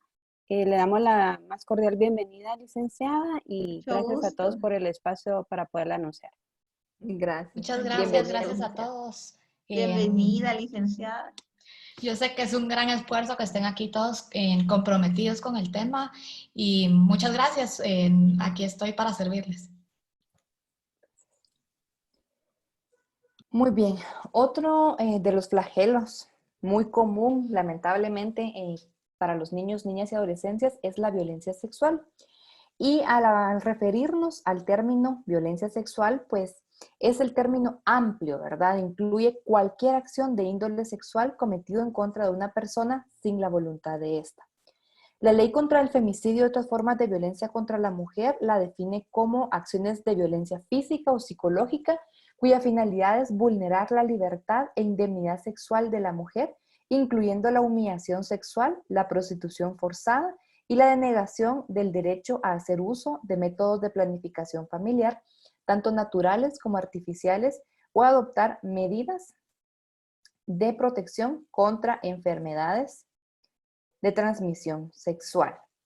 Esta definición creo que ya ahora pues se queda un poquito corta porque lo está limitando solamente a mujer, ¿verdad? Y la violencia sexual no la sufre solo la mujer, la sufren también niños, la sufren hombres, Entonces, pero en su tiempo, en su momento, cuando esta ley entró en vigencia, vino a innovar, entonces no podemos dejar de lado el contenido de ella.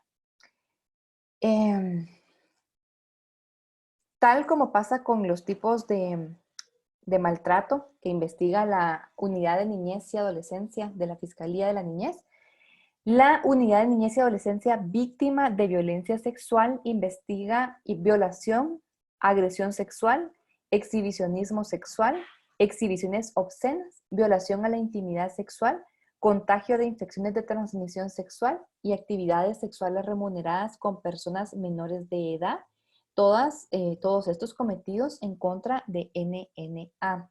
Y esta fiscalía, pues como ya lo he mencionado, está en Maina. No sé si todos conocen Maina o saben de Maina, pero es el modelo de atención integral de la niñez y adolescencia. Es un modelo bastante nuevo y realmente está innovando en Latinoamérica y es un gran avance para el Estado de Guatemala contar con este Maina, el primer Maina, y pues espera que más adelante otros Mainas regionales puedan abrirse para abordar de forma especializada a los niños, niñas y adolescentes del interior del país. El Código Penal guatemalteco contempla dentro del capítulo referente a la violencia sexual 2 tipos penales de violencia sexual, que es la agresión sexual y la violación. Pues acá los tenemos definidos a manera de ejemplo porque yo sé que ustedes ya los conocen. La mayoría de casos de violencia sexual suelen ser cometidos por personas conocidas a través del abuso de confianza existente entre el agresor y su víctima. Generalmente el agresor no ataca de forma violenta, sino a través de juegos, caricias y tocamientos íntimos que van en escalada hasta llegar a la violación. El secreto y el silencio son de las características más comunes en estos casos, ya sea por la existencia de amenazas o por la coacción o manipulación de cualquier forma por parte del agresor. Si vemos estadísticas, los casos de violencia sexual cometida por sujetos desconocidos es mucho menor a la cometida por sujetos conocidos.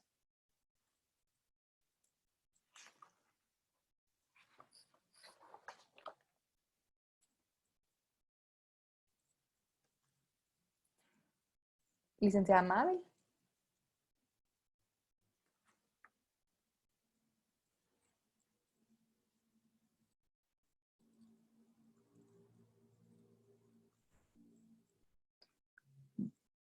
Bueno, en lo que nos escucha Lic Mabel.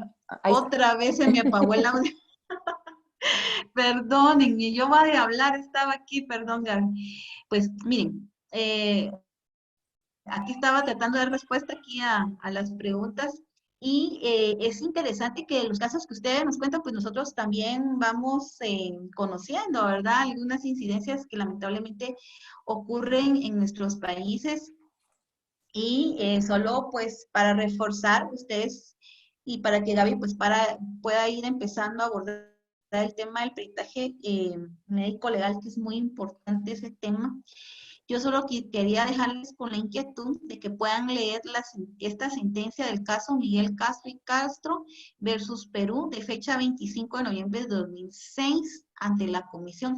Y este párrafo es muy importante porque dice, siguiendo el criterio jurisprudencial normativo que impera tanto en el ámbito penal internacional y que es importante que nosotros cuando analicemos un caso en materia de niñez, tomemos todo el corpus juris internacional de protección en materia de niñez, o sea, todas las normativas, ya Gaby se las indicó y ustedes pues como distinguidos abogados que son y que tienen mucha experiencia pues las conocen, pero que es importante resaltar lo que dicen estas sentencias. Dice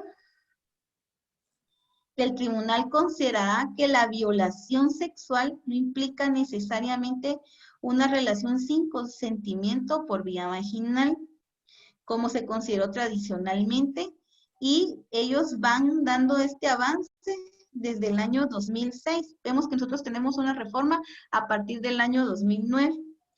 Dice que la violencia sexual también debe entenderse como un acto de penetración vía vaginal, anal, sin consentimiento de la víctima, mediante la utilización de otras partes del cuerpo del agresor u objetos, así como la penetración bucal mediante el miembro viril. Y otra cuestión que era importante resaltar, y es una sentencia que pues se las van a ustedes, pues el instituto, se las va a hacer entrega de ella.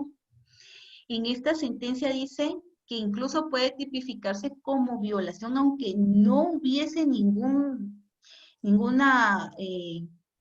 lesión encontrada por el médico forense, si la niña ha argumentado que hubo acceso carnal. Porque recuérdense que la violencia sexual, los tipos penales de violencia sexual, tanto los contenidos en el artículo 173, 173 bis y los que están en el decreto 9-2009, son delitos de mera actividad y no de resultado. Muchas veces el juez quiere que le llevemos en detalle toda la lesión que pudo haber tenido el niño o la niña, pero muchas veces por sus cuerpecitos que son tan pequeñitos, no logra el sindicado producir la lesión que pudiera existirse con una persona adulta. Entonces dice la Corte, y miren cómo profundiza la Corte en esa sentencia, y se las van a enviar a ustedes, el instituto las tiene preparadas para ustedes. Profundiza mucho más y dice, llega a tal grado que dice que con que roce los labios mayores, introduzca los labios mayores, aunque no haya llegado a los labios menores en relación al área vaginal, puede considerarse como un delito de violación, y ya lo dejó, es un estándar internacional, ¿verdad? Entonces, esa protección a los niños llega de una forma muy diferenciada y reforzada, una diligencia reforzada en el tratar a nosotros de hacer conciencia a los jueces y que no siempre pues vamos a tener este delito como un delito de resultados, sino que también puede ser un delito de mera actividad. Y yo dejo a Gaby con el tema porque me interesó mucho, que lo estaba leyendo, el tema del peritaje médico legal, porque yo considero de que este tema es algo que no podemos dejar que quede ahí en el tintero. Y entonces, por eso de que no me voy a extender más, pero sí les dejo la inquietud de que por favor lean estas sentencias, porque les van a dar mucho más claridad de cómo define la Corte todos estos tipos penales. Muy bien, entonces con la entrada en vigencia de la Ley contra la Violencia Sexual, Explotación y Trata de Personas, la legislación guatemalteca dio un giro enorme en cuanto a la protección de los derechos de las víctimas de violencia sexual. Y rápidamente, pues los tenemos acá, esos son los que están contemplados en la ley, pero vean ustedes la importancia de cada uno de ellos: confidencialidad, protección especial, no revictimización, interés superior del niño o la niña, no discriminación, derecho de participación, respeto a la identidad cultural, información, proyecto de vida, celeridad, presunción de minoría de edad y restitución de ejercicio de derechos. Aquí vemos, miren, la reparación a la cual tiene derecho la víctima a través de la restitución del ejercicio de sus derechos. Y esta ley pues reconoce también derechos específicos a las víctimas de violencia sexual, en los cuales se evidencia el avance en la aplicación de normas internacionales de derechos humanos y de estándares internacionales. ¿Cuáles son estos derechos? La privacidad de identidad de la víctima y de su familia, la recuperación física, psicológica y social, otra forma de reparación, la convivencia familiar, asesoría legal y técnica y a un intérprete durante la atención y protección para tener acceso a la información en el idioma que efectivamente comprenda, asesoría legal y técnica y a un intérprete para el adecuado tratamiento dentro del hogar de protección o abrigo, permanencia en el país de acogida para las víctimas de trata, reparación integral del agravio, protección y restitución de los derechos, y otros que tengan por objeto salvaguardar el adecuado desarrollo de su personalidad, integridad y sus derechos humanos.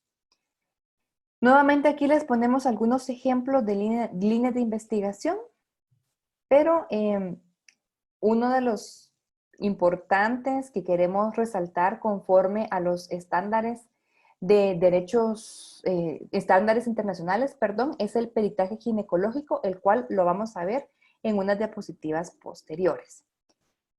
Las buenas prácticas aplicables a casos de violencia sexual de NNA, pues primero, creer en el relato de la víctima. Denunciar el hecho si aún no se ha realizado. Proveer asistencia legal, psicológica, médica y social. Evitar prácticas revictimizantes durante todo el proceso penal. De estas ya hemos mencionado algunas. No más peritajes de los necesarios, no más declaraciones de las necesarias, declaración testimonial en calidad de anticipo de prueba en cámara GES, el circuito cerrado o alguno similar. ¿Y por qué insistimos tanto en la declaración de la víctima NNA que tiene que ser en un anticipo de prueba? Pues los NNA pueden olvidar detalles importantes para el proceso penal, como el número de veces que sucedió, el hecho ilícito, las horas, las fechas, los lugares, etc. Muchas veces, y sobre todo cuando el sindicado o el agresor es un familiar, la víctima es manipulada o coaccionada para retractarse, cambiar la versión de los hechos e incluso negarse a hablar. Les ayuda también esto a avanzar en su proceso psicológico. En muchas ocasiones, aunque los NNA hayan avanzado en su proceso psicológico, si tienen que declarar, esto representa una regresión considerable que causa desestabilidad emocional y lo que provoca es que el proceso terapéutico se alargue. Y también pensemos en que esto va a ser una liberación para la víctima, poder contar, poder hacer valer su voz y no tener que estar con el pendiente de que aún en un futuro incierto tendrán que rendir una declaración que les provoca realmente mucha presión, les provoca mucha ansiedad. Entonces, por el bienestar de ellas también es importante que la declaración se reciba lo más pronto posible. También se debe evitar llevar a la víctima a realizar el recorrido para identificar el lugar de los hechos o que la víctima comparezca a realizar la inspección ocular del lugar de los hechos. Esto ha sido una lucha y ya se está logrando proteger a la víctima en este sentido. Como lo mencionamos el día de ayer, no es necesario que recuerde fechas exactas, horas y lugares exactos, con una aproximación es suficiente. Se debe brindar acompañamiento de la víctima a todas las diligencias de investigación a las que deba comparecer y en los casos en que el sindicado vive en la misma casa que el NNA, se deberá procurar que sea el sindicado quien salga del hogar y no el NNA. Muchas veces esto no es posible y para proteger a la víctima pues se inicia un proceso de protección en el juzgado de niñez y muchas niñas y niños han tenido que ser abrigados provisionalmente en un hogar. Sin embargo, es importante tener presente que aproximadamente por cada 3 o 4 meses que un NNA pase en un hogar de abrigo, pierde un mes de desarrollo, lo pierde o retrocede un mes de desarrollo. Entonces realmente se les está impactando de forma directa en su vida al ser institucionalizados y esta pues debe ser el último recurso. Creo que acá lo explico nuevamente, en caso de ser necesario, brindar asesoría y o coordinar con la Procuraduría de la Niñez y Adolescencia de la PGN para que ésta inicie proceso de protección en el juzgado de niñez y adolescencia correspondiente. En caso que la víctima deba salir de su hogar para su protección, se promoverá que ésta sea colocada en abrigo con familia biológica o ampliada. Si esto no es posible por no encontrarse recurso idóneo, se optará por un hogar de abrigo privado y la última instancia y únicamente en casos estrictamente necesarios en un hogar público. El abrigo provisional debe ser la última instancia y en el plazo más breve posible. Debe procurarse también el restablecimiento del derecho a la familia en cuanto sea posible, siempre velando que no regrese pues con el agresor, ¿verdad? O a un ambiente en donde siga siendo vulnerada en sus derechos. Y en casos de embarazos de niñas o adolescentes se deberá brindar el apoyo médico tanto para la madre como para el bebé. Acá hay unos estándares internacionales muy, muy importantes específicamente para este tipo de casos. Y aquí voy a pedir la participación de ustedes. Voy a pedirle al licenciado Carlos Casados si nos puede leer este estándar internacional.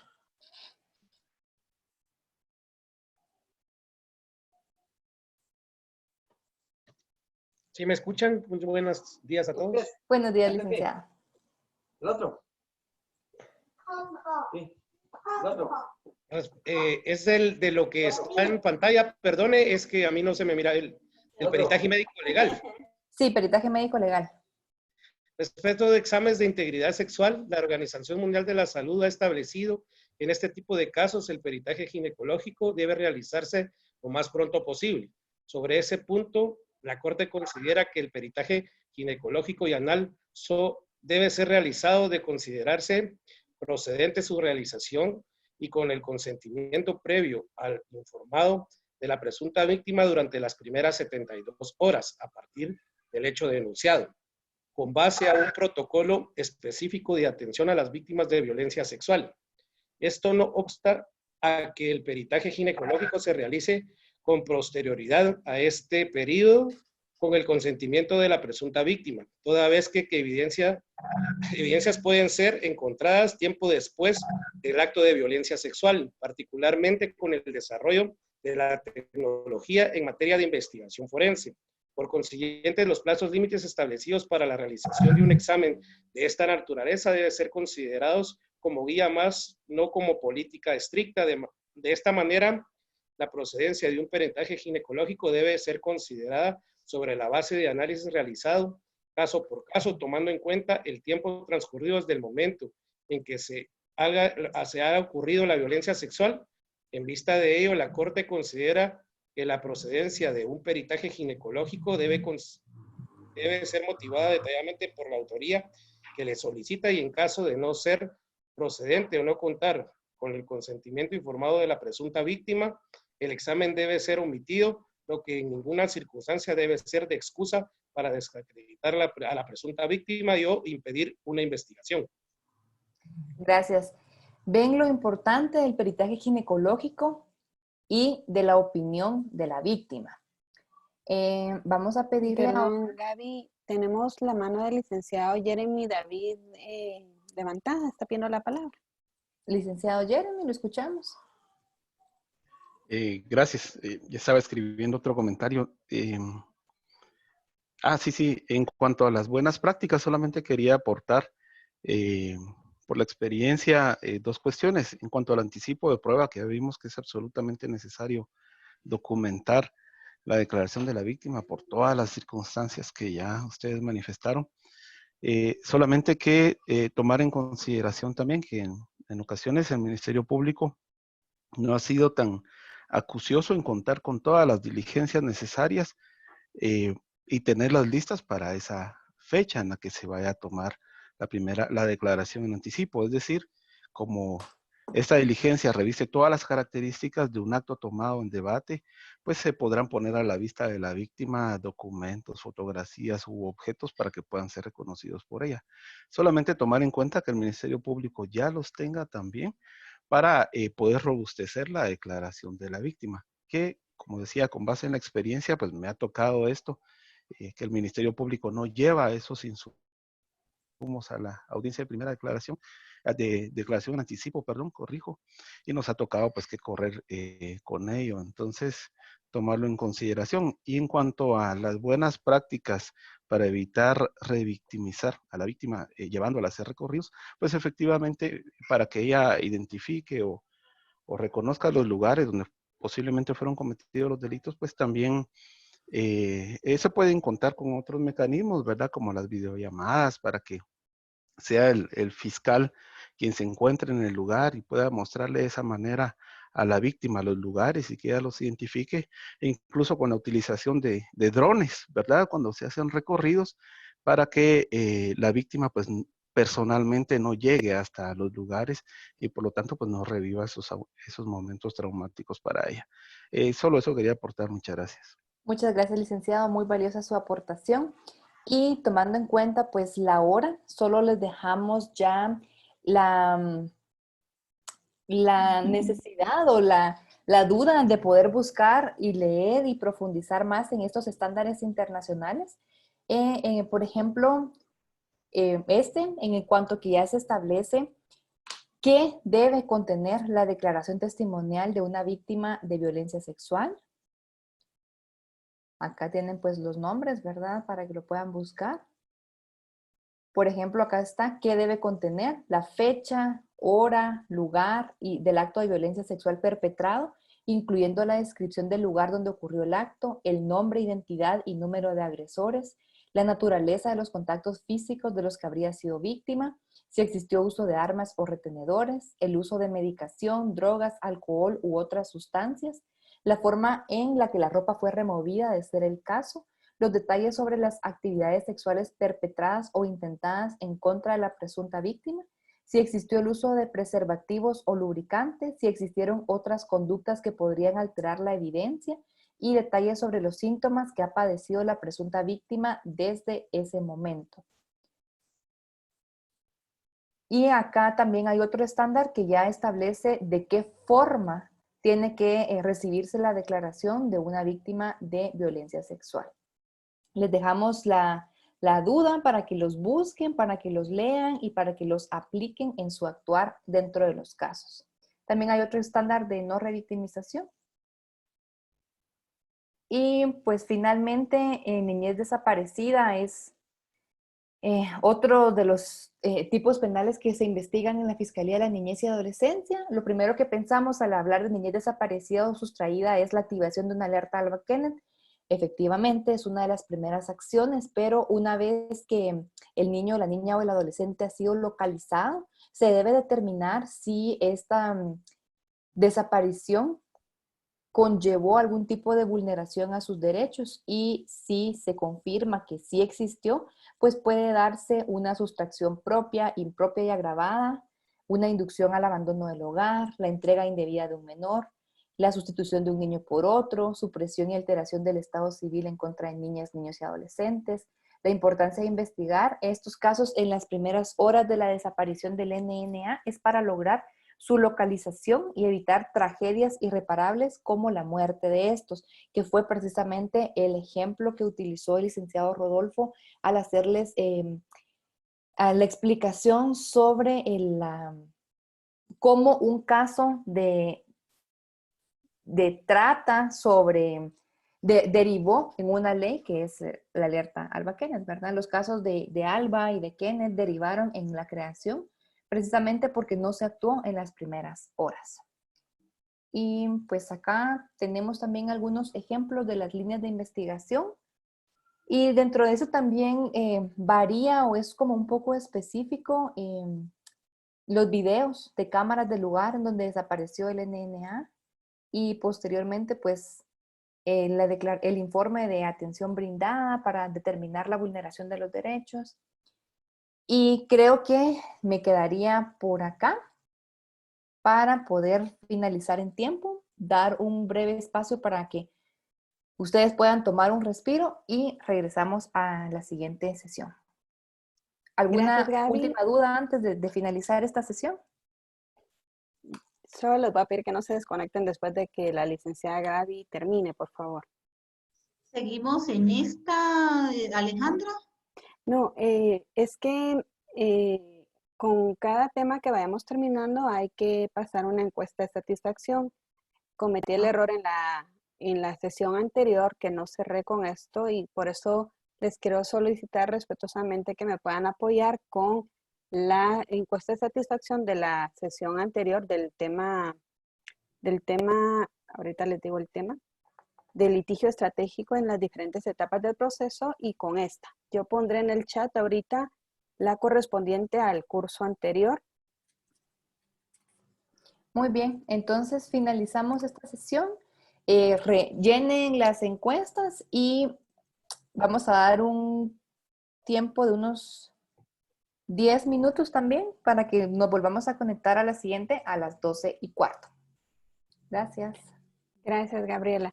María José Recinos, ¿tenía alguna duda en que la podamos apoyar?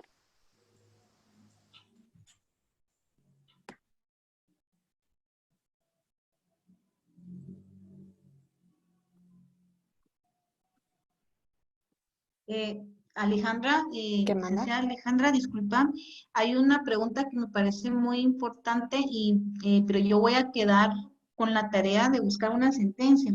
La persona está preguntando sobre el varón, niño varón que es víctima de mujer y que por lo general lo encuadra en el tipo penal de agresión sexual y no en el de violación. Pero yo, para poderles responder de una forma apropiada, yo quisiera tener el espacio para buscar esa sentencia y para podérselas pues enviar aquí por el chat o a través de ustedes, ¿verdad? Con mucho gusto, Mabel. Gracias por el aviso. Compañeros, la primera encuesta que miran en el chat ahorita corresponde al litigio estratégico en las diferentes etapas del proceso. Al culminar, pueden llenar la de esta sesión, que la voy a proceder a colocar en unos instantes para no confundirlos.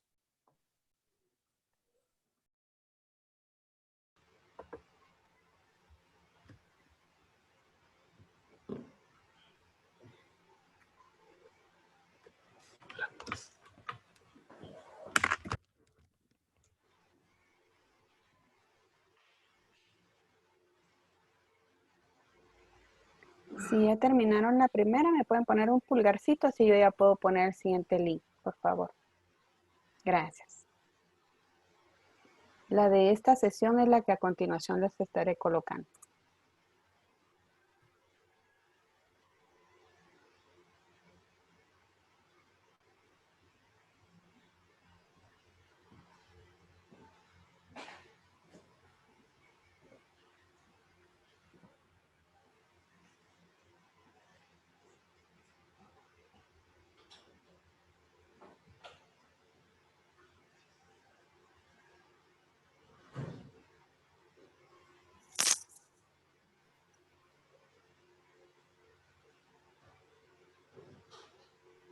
Al terminar sus encuestas, ambas encuestas ya pueden ir cerrando su sesión y yo aperturaré la nueva sesión dentro del tiempo estipulado.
Si ya terminaron o están por terminar, me avisan para poder cerrar la sesión. Gracias.